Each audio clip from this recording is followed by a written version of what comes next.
দর্শক বন্ধুরা, কৃষক বন্ধু প্রকল্পে যে সমস্ত চাষিরা ফিল্ড ভেরিফিকেশন করার জন্য আপনারা পঞ্চায়েতে বা কৃষি দপ্তরে জমা করছেন, তো আপনাদের কি তথ্য কিন্তু যাচাই করা হবে এবং কি থাকলে আপনারা কৃষক বন্ধু থেকে বঞ্চিত হবেন, যেটা কিনা বলা হয়েছে কৃষক বন্ধু উপভোক্তা যাচাই সিদ্ধান্ত নেবেন ব্লকের সহকারী কৃষি আধিকারিক।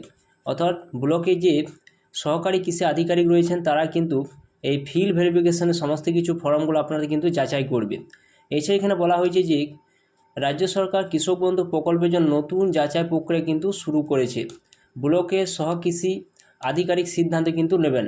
এছাড়া দেখুন নিচে আর কি বলা হয়েছে, কৃষক বন্ধু প্রকল্পের জন্য নতুন করে যাচাই প্রক্রিয়া শুরু করেছে রাজ্য সরকার। এই কাজ আগস্ট মাসে শেষ হওয়ার কথা। এই প্রকল্পের সুবিধা প্রাপকদের কোনো সরকারি বা সরকারি আর্থিক অনুদানপ্রাপ্ত প্রতিষ্ঠানের কর্মী বা অবসরপ্রাপ্ত পেনশন প্রাপক কিনা তা খতিয়ে কিন্তু দেখা হচ্ছে। অর্থাৎ যে সমস্ত তথ্যগুলো কিন্তু যাচাই করা হচ্ছে যে কোনো সরকারি আর্থিক অনুদানপ্রাপ্ত প্রতিষ্ঠানে আপনি কর্মী কিনা বা অবসরপ্রাপ্ত একজন পেনশন প্রাপক কিনা তা কিন্তু খতিয়ে দেখা হচ্ছে। এছাড়া বলা হয়েছে যে কৃষক বন্ধু প্রাপক আয়কর দেন কিনা সেটাও কিন্তু দেখা হচ্ছে, এখানে বলা হয়েছে। এছাড়া বলা হয়েছে যে এসআইআর প্রক্রিয়া, এছাড়া ভোটার তালিকা থেকে যে নাম বাদ গিয়েছে কিনা সেটাও কিন্তু এইসব দেখা কিন্তু হচ্ছে। তো যে সমস্ত তথ্যগুলো দেখা হচ্ছে সেগুলো কিন্তু পরিষ্কারভাবে বলা হয়েছে। অর্থাৎ ভোটার তালিকা আপনার নাম রয়েছে কিনা সেটাও কিন্তু দেখা হচ্ছে। এছাড়া আপনি কোনো আয়কর দেন কিনা এইসব কিন্তু তথ্য দেখা হয়েছে। যদি এগুলো আপনার মধ্যে পড়ে তাহলে কিন্তু কৃষক বন্ধু প্রকল্প থেকে আপনি কিন্তু বঞ্চিত হবেন। এছাড়া যেটা বলা হয়েছে দেখুন এখানে পরিষ্কারভাবে যেটা উল্লেখ করা হয়েছে, এখানে বলা হয়েছে যে ভোটার তালিকা যেটা বলা হয়েছে দেখুন ভোটার তালিকা থেকে নাম বাদ গিয়েছে বা নাম বাদ গিয়ে থাকলে সেটা ট্রাইব্যুনাল বা সিএতে আপনি আবেদন করেছেন কিনা, যেটাকে তখন পরিষ্কারভাবে বলা হয়েছে যাচাই হবে। তাও যদিও কৃষি দপ্তর এই সংক্রান্ত যে বিজ্ঞপ্তি জারি করেছে তাতে সরাসরি বলা কিন্তু হয়নি। এছাড়া বলা হয়েছে দেখুন যে সরকারি যে কর্মী বা পেনশন প্রাপক আয়করদাতা বা ভোটার তালিকা থেকে নাম বাদ গেলে কৃষক বন্ধুর সুবিধা কিন্তু আপনাদের মিলবে না, যেটা পরিষ্কারভাবে কিন্তু এখানে দেখুন উল্লেখ করে দেওয়া হয়েছে। অর্থাৎ আপনি যদি কোনো সরকারি সুবিধা পেয়ে থাকেন তাহলে কিন্তু আপনি কৃষক বন্ধু থেকেই কিন্তু আপনি বঞ্চিত হবেন, যেগুলো কিন্তু পরিষ্কারভাবে এখানে উল্লেখ করা হয়েছে। অর্থাৎ আপনি আয়করদাতা যদি হয়ে থাকেন, আপনি যদি ভোটার তালিকায় যদি আপনার নাম না থাকে তো এই সমস্ত থাকলে কিন্তু আপনি সুবিধা মিলবে না। এছাড়া দেখুন যেটা বলা হয়েছে যে সিদ্ধান্তে উল্লেখ করা হয়েছে, এছাড়া ব্লক পর্যায়ে সহকৃষি আধিকারিক এক্সটেনশন অফিসারকে এই সিদ্ধান্ত কিন্তু নেওয়ার ক্ষমতা দেওয়া হয়েছে। ব্লকে যে সমস্ত এক্সটেনশন অফিসার রয়েছেন তারা কিন্তু সিদ্ধান্ত নেবেন যে আপনি কৃষক বন্ধু প্রকল্পের সাহায্য পাবেন কিনা। এছাড়া আর কি তথ্য এখানে চাওয়া হয়েছে দেখুন পরিষ্কারভাবে উল্লেখ করা হয়েছে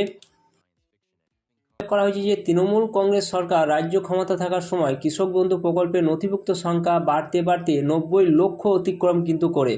অর্থাৎ দেখতে পাচ্ছেন যে 90 লক্ষ কিন্তু কৃষক বন্ধু প্রাপকরা কিন্তু কৃষক বন্ধু প্রকল্পে টাকা পেতেন।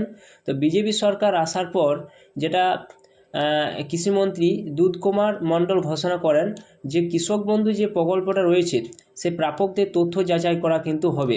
রাজ্য বাজেটে যার উল্লেখ করা হয়েছে যে ইতিমধ্যে ঘোষণা করা হয়েছে যে কৃষকদের বছরে কিন্তু 3,000 টাকা করে কিন্তু একটা আর্থিক অনুদান কিন্তু দেওয়া হবে। কেন্দ্রীয় সরকার পিএম কিষাণ প্রকল্পে এটা অতিরিক্ত কেন্দ্রীয় প্রকল্পের কৃষকদের বছরে 3 দফায় যে 6,000 টাকা কিন্তু দেওয়া হয়। রাজ্য প্রকল্পের কৃষকদের মধ্যে কোনো বাছাই আগের সরকারের সময় কিন্তু করা হতো না। এবার কিন্তু কেন্দ্রীয় প্রকল্পে অনেকগুলো মাপকাঠি কিন্তু আছে। সরকারি কর্মী, অবসরপ্রাপ্ত যে সমস্ত ব্যক্তি রয়েছেন, এছাড়া রয়েছেন পেনশন যে ভোগে রয়েছেন, আয়কর যে দাতা যারা রয়েছেন, আরও সব কিছু কিন্তু যারা ছিলেন তারাও কিন্তু সুবিধা কিন্তু কৃষক বন্ধু প্রকল্পে পেতেন। এবার বলা হয়েছে যে কৃষক বন্ধুর তুলনায় কেন্দ্রীয় প্রকল্পে পশ্চিমবঙ্গের সুবিধাপ্রাপ্তের সংখ্যা অনেক কম, প্রায় 45 লক্ষ যেটা বলা হয়েছে। যাচাই প্রক্রিয়ার মাধ্যমে কৃষক বন্ধু প্রকল্পের কেন্দ্রীয় প্রকল্পে অন্তর্ভুক্ত করা হবে। যে সমস্ত ব্যক্তিরা কৃষক বন্ধু প্রকল্পে টাকা পেতেন তারা কিন্তু পিএম কিষাণ প্রকল্পের আওতায় কিন্তু আপনারা চলে আসবেন, যেটা এখানে বলা হয়েছে। পিএম কিষাণ আওতায় কিন্তু প্রায় 35 লক্ষ কিন্তু ব্যক্তি কিন্তু রয়েছেন এবং অনেকেই রয়েছেন যারা কৃষক বন্ধু প্রকল্পে টাকা পান তারা কিন্তু পিএম কিষাণ প্রকল্পে টাকা কিন্তু পান না। সেই সমস্ত ব্যক্তি কিন্তু যুক্ত হয়ে যাবেন। এই জন্য কৃষকদের নির্দিষ্ট ফর্মের সমস্ত তথ্য কিন্তু উল্লেখ ছাড়াও আধার, ভোটার এবং জমির কাগজপত্র, ব্যাংকের নথি কিন্তু দিতে হচ্ছে। তো আপনারা জানতেই পাচ্ছেন যে কৃষক বন্ধু প্রকল্পে কি তথ্য থাকলে আপনি কিন্তু কৃষক বন্ধু প্রকল্প থেকে আপনি কিন্তু বঞ্চিত হবেন। যে সমস্ত তথ্য এখানে উল্লেখ করা হয়েছে যদি এইগুলোর মধ্যে আপনার পড়ে তাহলে কিন্তু কৃষক বন্ধু প্রকল্প থেকে আপনি বঞ্চিত হবেন, আপনি কৃষক বন্ধু প্রকল্পের টাকা কিন্তু পাবেন না। তো বন্ধুরা, এটি ছিল নতুন একটা আপডেট। অবশ্যই ভিডিও সম্পূর্ণ দেখলেন এবং চ্যানেল নতুন থাকলে চ্যানেলটা সাবস্ক্রাইব করে রাখবেন এবং পাশে থাকা বেল আইকনটি অবশ্যই আপনারা প্রেস করে রাখবেন এবং পেজ থেকে দেখলে পেজটা অবশ্যই আপনারা ফলো করবেন।